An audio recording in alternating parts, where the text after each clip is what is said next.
Bonsoir, cher frère. Oui, bonsoir éclaireur, comment Oui, ça va? oui, très bien, vous-même? Ça va, Ah, Alhamdoulilah. ok, Dieu merci. Et la journée, ça a été? Oui, Alhamdoulilah, à Mhm, la grâce de Dieu, mhm, on ne se plaint pas. mhm, Donc, pour commencer, je te dis merci déjà pour l'occasion que tu me donnes pour mhm, pouvoir intervenir. Et en deuxième position, je veux dire bonsoir à toute la classe. mhm, Donc, je reviens toujours sur les histoires de rentes viagères. Parce que, à un moment donné, il faut que la population montre aux politiciens que voilà, que le peuple est éveillé. Et je pense que c'est le but de notre mission, le but de la classe, c'est d'éveiller un peu la conscience de cette population-là qui s'est fait tant manipuler.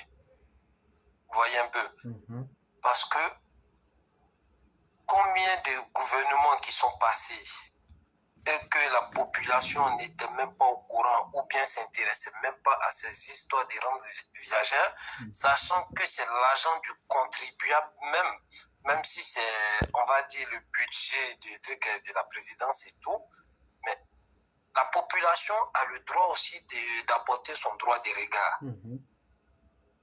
Que de cumuler tous ces trucs-là, ces rentes viagères-là, par rapport aux différents postes que ces personnes ont occupés.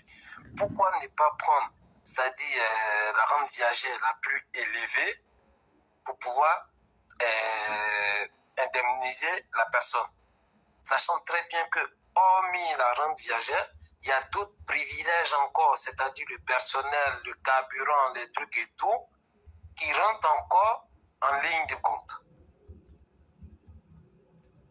À un moment donné, il faut qu'on essaie de revoir tout ça. Sachant très bien que ces messieurs-là même ont occupé des postes, on connaît tous, c'est-à-dire la politique en Afrique ou même les autorités en Afrique. C'est des gens qui ont des salaires de base, mais en même temps, les postes et les privilèges, ça les ouvre des portes. N'en parlons même pas des détournements et tout. Il n'y a pas un ministère aujourd'hui, je ne parle même pas de la Côte d'Ivoire, mais en Afrique, où les gens ils vont dire qu'il n'y a pas eu de margouille, où ils se limitent que à les salaires. En Afrique aujourd'hui, je peux mettre mon bras à couper, c'est presque impossible. Donc, sachant tout ça, on se rappelle lorsque les douaniers ont grévé dans le temps de notre premier président, le père fondateur de la Côte d'Ivoire. Les parents nous expliquaient que les douaniers ont grévé un moment parce qu'ils étaient mal payés, ils avaient besoin d'augmentation et tout. Et le président les a dit, bon, ok, il n'y a pas de problème pour votre augmentation, mais vos postes dans les frontières et les trucs stratégiques, on va vous enlever là-bas. Mais apparemment, les gars, ils ont laissé tomber les revendications parce que ce qu'ils ont revendiqué là, c'était de façon symbolique, mais à la base, là où on allait les enlever, mais ils savent très bien ce qu'ils gagnaient là-bas, peut-être faisaient combien de fois les salaires, ils étaient obligés de laisser tomber la revendication. On vient en politique parce qu'on veut servir son pays, parce qu'on veut apporter quelque chose de truc, quelque chose de nouvel à la population.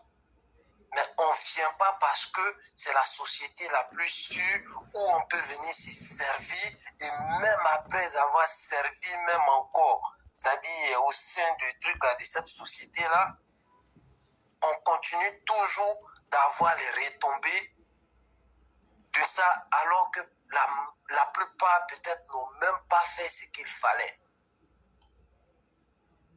On dit aujourd'hui, peut-être les gens ils vont dire oui, le président était dans l'opposition, donc du coup s'il prend des lois aujourd'hui, est-ce que les autres... Non, c'est pas un truc de donnant-donnant. Hier, on était dans l'opposition, ok, ces personnes-là ont voté ces lois-là, même si le président a bénéficié, mais quelque part, ceux-là même savaient que, voilà, ils étaient à la porte de la truc de sortie. Donc, il fallait peut-être prendre des lois qu'ils allaient peut-être faire bénéficier les opposants aujourd'hui de court terme, et eux, après, ils allaient bénéficier sur de long terme. Parce qu'avec tout ce qu'ils gagnent, et encore les femmes qui seront prises en charge, mais qu'est-ce qui les amène aujourd'hui à travailler dans des sociétés? Alors que dans des pays développés, on voit des gens, après les services dans le gouvernement, mais qui deviennent professeurs, qui deviennent des directeurs dans des sociétés pour aller encore mettre leurs compétences en valeur. Et est-ce qu'on ne doit pas considérer la rente viagère comme, comme une retraite pour mettre en stand-by tant que cette personne sera toujours en activité? Parce que déjà, on voit les gars, ils sont en train de cumuler les rentes viagères. Et encore, s'ils vont travailler dans des sociétés privées, qu'est-ce qu'ils vont déclarer? C'est de ça on parle. Mais ce qui me gêne un peu aujourd'hui, c'est que, comme les prophètes l'ont dit, que le peuple se meurt par manque de connaissances. Pourquoi les Ivoiriens ne s'intéressent pas à cette émission-là? Pourquoi? C'est-à-dire, je ne parle pas des nombres de vues après le direct, mais pendant le direct, quand tu vois des comédiens qui ont les 20 000 vues dès qu'ils sont en direct, alors que là, on essaie d'éveiller les consciences, on essaie de les apprendre eux-mêmes les droits. Pourquoi les gens ne s'intéressent pas? C'est dommage. Donc franchement, que Dieu nous donne la force de continuer et que Dieu aujourd'hui, parce que je nous considère, ou bien je considère aujourd'hui l'éclaireur comme ce repère-là, qui n'est pas un monument, mais juste une voie qui crie dans le désert, de telle sorte que ceux qui ne retrouvent plus les repères ou ceux qui sont égarés puissent entendre cette voie-là au loin et ça puisse les guider vers toi pour pouvoir les conduire. Parce qu'aujourd'hui, la classe, comme je l'ai toujours dit, c'est-à-dire c'est le seul parti de l'opposition en Côte d'Ivoire aujourd'hui. Parce qu'il n'y a pas d'opposition en Côte d'Ivoire. Et seule ta classe, Monsieur l'éclaireur, moi je considère cette classe-là comme le vrai parti de l'opposition en Côte d'Ivoire, mais de façon positive. Parce que l'opposition doit être là pour critiquer quand il y a un mal de la société. L'opposition doit être là quand le bien de tout le monde est mal géré. L'opposition doit être cette voix-là de la population qui vient du tout haut, le mal de la société. Ceux qui veulent prendre ça, parce que eux, peut-être ils sont suceurs, on ne doit pas critiquer le parti. Ça, c'est les problèmes. Mais ce que vous faites là, vous êtes sur la vérité. Et cet amour pour votre prochain, cet amour pour votre pays, il n'y a que Dieu qui peut vous récompenser. Donc j'espère que cette émission-là va continuer et ça va, interpeller pas mal d'Ivoiriens, de telle sorte qu'ensemble, on puisse dire aux politiciens, quels que soient nos bords politiques, quelles que soient nos ethnies, que dorénavant, il y a un peuple qui est éveillé, il y a une nouvelle génération qui est là, quels que soient nos bords politiques, mais qu'ils travaillent pour nous et qu'ils se mettent au service de la population, qui se mettent au service du pays. C'est de ça que nous parlons. Aujourd'hui, quand on critique ce gouvernement, c'est pas parce que, on n'aime pas Ado ou on n'aime pas les cadres. Mais c'est parce qu'on sait qu'avec la rigueur et les résultats que le président demande, nous, en tant que militants, nous, en tant qu'adorateurs de l'idéologie même de ce monsieur-là, on doit être le policier de ce gouvernement-là, parce qu'ils n'ont pas droit à l'erreur. Ça ne doit pas faire partie des valeurs de cette équipe-là. C'est de ça qu'on parle. Donc s'il y a d'autres qui pensent qu'ils sont frustrés à travers les dires ou les interventions de chacun par rapport à ce gouvernement-là, qu'ils réfléchissent autrement. j'ai pas envie d'offenser quelqu'un, mais j'amène juste des gens à réfléchir autrement. Et deuxièmement, je vais parler un peu sur les histoires des trucs des travailleurs qui font des revendications par rapport à les salaires. Vous savez, éclaireur, dans les pays développés, on connaît un peu les histoires des boîtes d'intérim. C'est des boîtes, au fait, où tu vas postuler et qui vont te chercher des missions pour pouvoir travailler. Et en France, ici, par exemple, le SMIC, je pense qu'il a 10,90 €. Mais ces boîtes d'intérim, en tant que société, peuvent aller négocier les marchés où l'heure est payée à plus de 10,85 €. Ils ont ce droit-là en tant que société. Parce qu'il faut qu'ils payent le local, il faut qu'ils payent le personnel, et il faut qu'ils payent aussi les employés et tout. Donc, ils ont le droit de négocier le prix des trucs et des marchés, mais quand même, ils respectent un peu, c'est-à-dire la valeur du travail. Et ils respectent le SMIC qui est imposé à toutes les sociétés. Il y a des sociétés qui peuvent payer plus que le SMIC. Mais jamais une société qui déclare ses salariés va payer en dessous du SMIC. Donc, quelque part, il faut qu'on amène l'inspection du travail à se mettre en action sur le terrain. Parce que je ne peux pas comprendre, comme l'exemple Toko que Sundiata a pris, si quelqu'un est payé à 100 000 francs, ça se trouve, cette personne-là est un père de famille, a des charges, des loyers et tout, se retrouve avec même pas la moitié de son salaire et qui ne connaît même pas ses droits, qui ne sait même pas à quelle porte aller taper pour pouvoir se plaindre, pour avoir gain de cause, alors qu'il s'est fait exploiter encore dans son propre pays. C'est ce que nous essayons de crier tout haut. Ceux qui ne veulent pas travailler, alors qu'ils sont là pour protéger cette population-là, pour valoriser les droits de cette population-là, pour faire respecter les droits de cette population-là. Lorsqu'ils ne veulent pas travailler, nous, on va les emmener à travailler. C'est de ça qu'il s'agit dans la classe ici. Et est-ce qu'on doit avoir des ennemis pour ça, si réellement on partage les mêmes valeurs du président, qui est rigueur,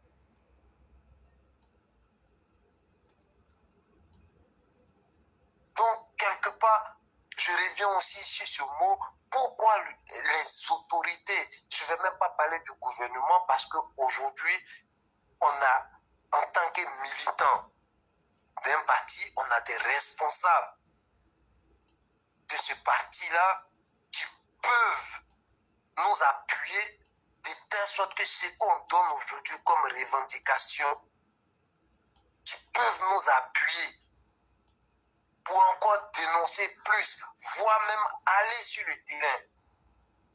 Parce que si vous voyez qu'il y a des gens qui se font exploiter aujourd'hui, c'est parce que l'inspection du travail est absente sur le terrain par rapport aux enquêtes, par rapport à mettre des dossiers sur le dos de certaines sociétés qui exploitent les Ivoiriens.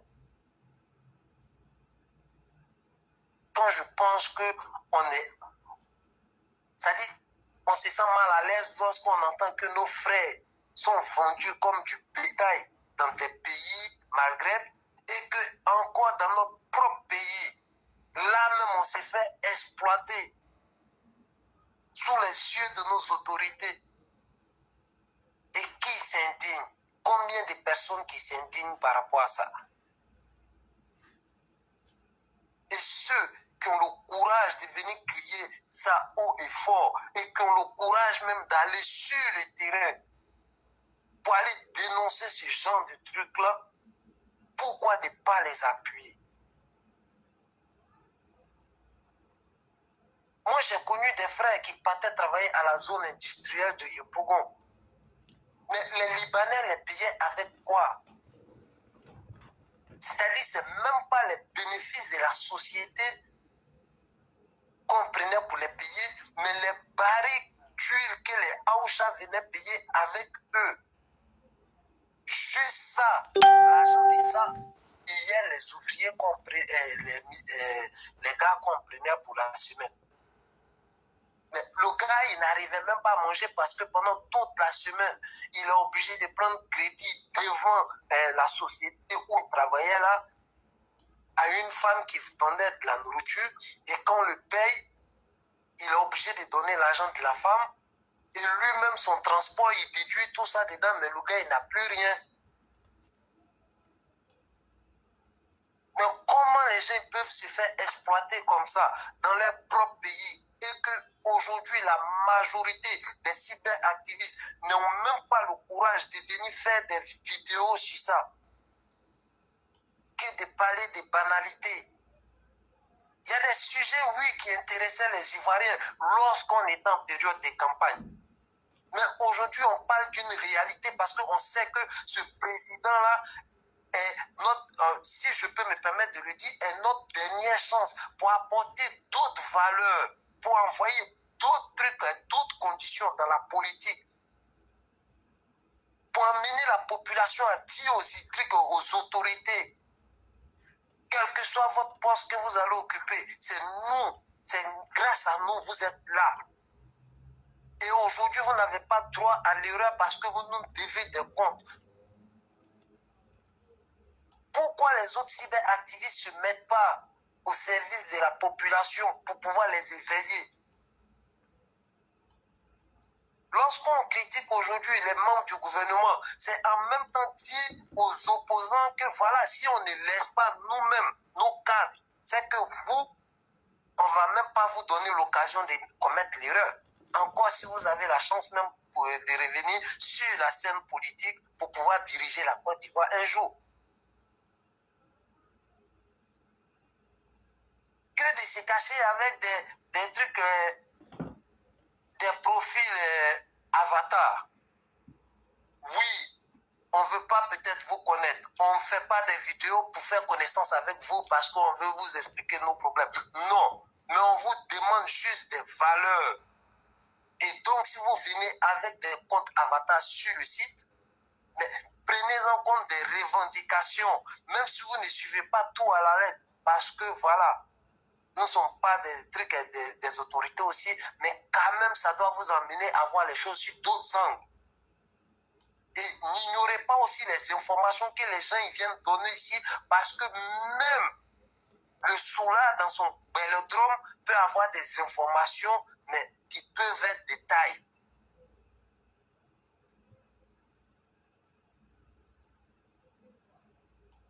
Donc franchement, chef éclaireur, c'était ça un peu que j'avais sur le cœur. Il fallait que je essaie de passer par votre antenne pour interpeller mes frères ivoiriens, quels que soient les bords politiques, de venir, qu'on va de telle sorte qu'on puisse s'éduquer ensemble. Vraiment, vous avez... Je ne voudrais pas qu'ils prennent ça en mal. Mais aujourd'hui, quand vous voyez ceux qui se font exploiter, mais même s'ils essaient de revendiquer, ils vont procéder par quelle manière? Ils n'ont jamais appris. Exactement.